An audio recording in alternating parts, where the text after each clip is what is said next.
Bernadette B.H. Herrera of the party list BH for her interpellation.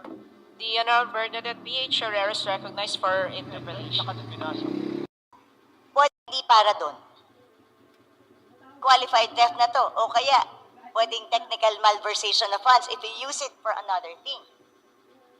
Ang tawag po dun sa libro ay Book of Accounts.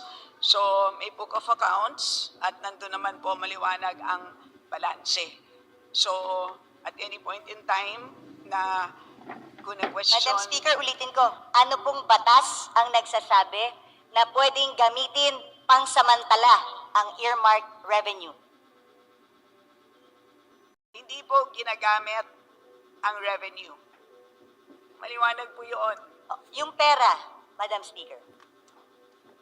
Saan po sinasabing batas na yung cash na nakolekta ng isang collecting agency para sa isang bagay na naka-earmark? Kaya po tayo nagpasa ng batas sa Kongreso. Gusto ko itong SUF para lamang sa free wifi. O meron na siyang 24 billion na cash na nakadeposito. Pero sabi nga, yung cash na to nawawala na kasi ginagamit siya habang hindi pa ginagamit ng free wifi. Hindi ko po talaga masettle sa utak ko kung paano pwedeng, kung ano, yun lang naman tinatanong ko, ano po bang batas ang nagsasabi, yung cash na para sa free wifi, pwede munang hirmin ng national government para gastusin sa ibang bagay nang hindi nagpapaalam sa tamang or walang proper documentation. Malalaban na natin ito at maliwanag naman na at any point in time na kailangan na ng DICT ng additional funds para sa free wifi, they may request. Madam Speaker. Maliwanag po yun at katulad din doon Madam sa Speaker. fire trucks. So lahat po yun ay pwede. So yun ang sistema po ng paggamit ng accounts sa special accounts in the general fund. Ganun po ang sistema. Pero kung meron pong legal question ng ating kagalang-galang na B.H. Herrera, nandito naman po ang DOJ, Judiciary, pwede po siyang magtanong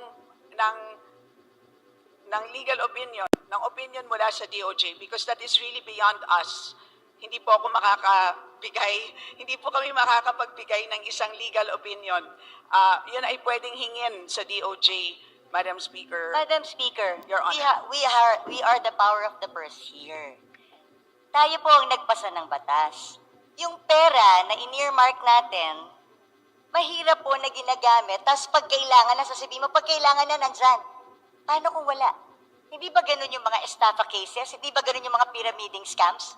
Na pagka umutang ka ng pera, for such a, di ba, tapos biglang pag kailangan na, hindi mo na makuha.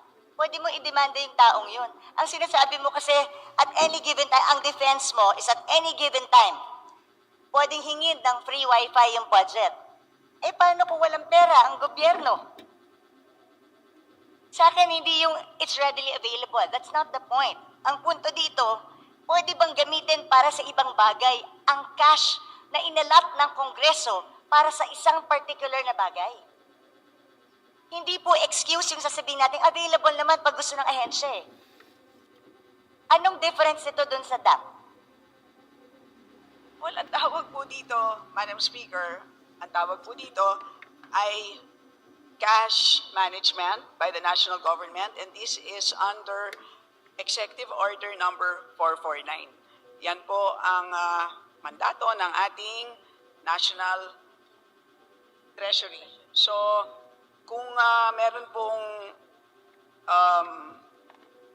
legal question na gustong pang talakayin ang ating kagalang-galang na B.H. Herrera, ay pwede naman niyang itanong sa Supreme Court kung gusto niyang talakayin pa ito. But as far as we are concerned, at any point in time na hihingin ng ahensya ang earmarked revenues na yan, dahil maliwanag po, mas maliwanag pa sa alas 8 ng umaga ang balanse nila, ay demandable po yan.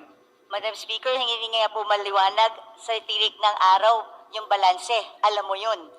Hindi maliwanag kung magkano ang balanse ng mga earmark revenues dahil natatraffic sa Bureau of Treasury.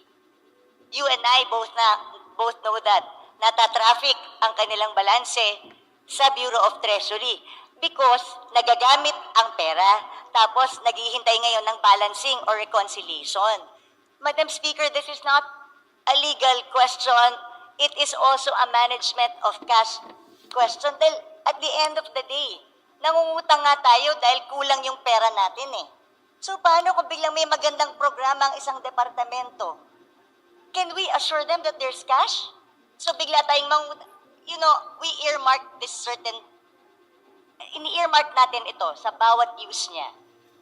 Kasi gusto nating i-make sure that the money is there at lagi siyang pwedeng gamitin. Tandaan natin, if yung humihiram ng pera ang may control kung anong ibibigay niya, then magdadamot ako ngayon sa pagbibigay kasi ginagamit ko eh.